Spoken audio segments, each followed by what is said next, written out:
Hi, this is Dr. Melissa Gratias from MBG Organizing Solutions, and today's organizing tip is about reducing distractibility and improving focus. Squirrel! Sorry, I couldn't resist. Everybody is distractible from time to time. It's just the nature of being interrupted in the workplace. But there are some folks who have clinically diagnosed ADD, and for those individuals, they have neurologic differences in how their brains work.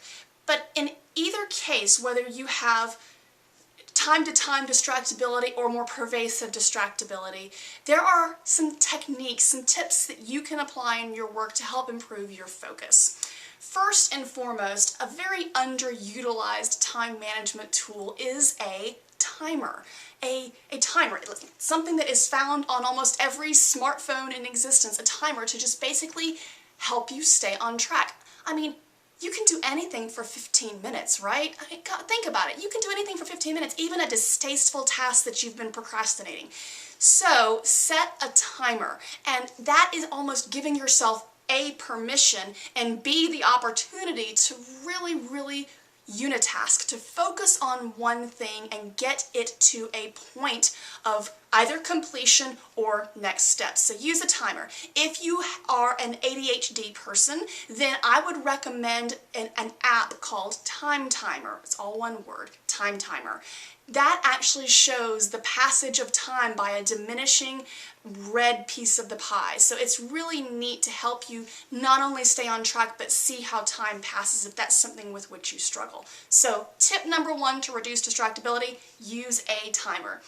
Tip number 2, block off time on your calendar to perform tasks that are maybe not the most urgent things in the world, but are important and easy to bypass. If it's been languishing on your to-do list for a while and you just can't seem to make time to do it, block off time on your calendar, because you and I both know that you can't find time. It's like, oh, hello time, where are you? Oh, I found you. No, you don't find time. You have to allocate time. You have to intentionally say, I'm going to spend this time to this time working on this project, this issue, this goal that I have been putting off. So block off time on your calendar and honor that blocked off time. Reschedule it if you have to, if something else more urgent comes up, but honor that time that you have blocked off.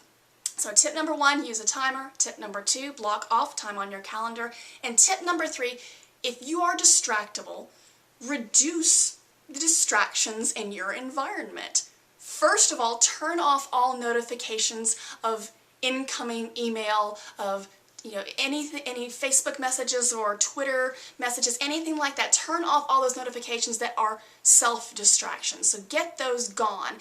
And if you are distracted by visual things passing in your path, don't face the door of your office if you can possibly help it, so that you're not constantly looking up and being distracted by the things that pass. Now, a third and on the more extreme end of reducing distractions is to reduce the auditory distractions in your environment. There were roofers at my house a few months ago, and I put these on. And it was great, because I couldn't hear all the banging, and I still was able to write. It was so wonderful.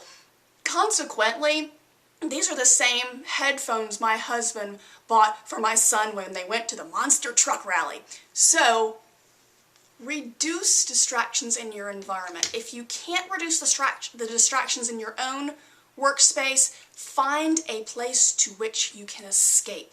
Maybe an unused office space, or one of my clients who's an IT guy used the server room. That was the place where he went to reduce his distractions. So all in all, it is important to be able to focus. You get things done faster and with higher quality. We all know that.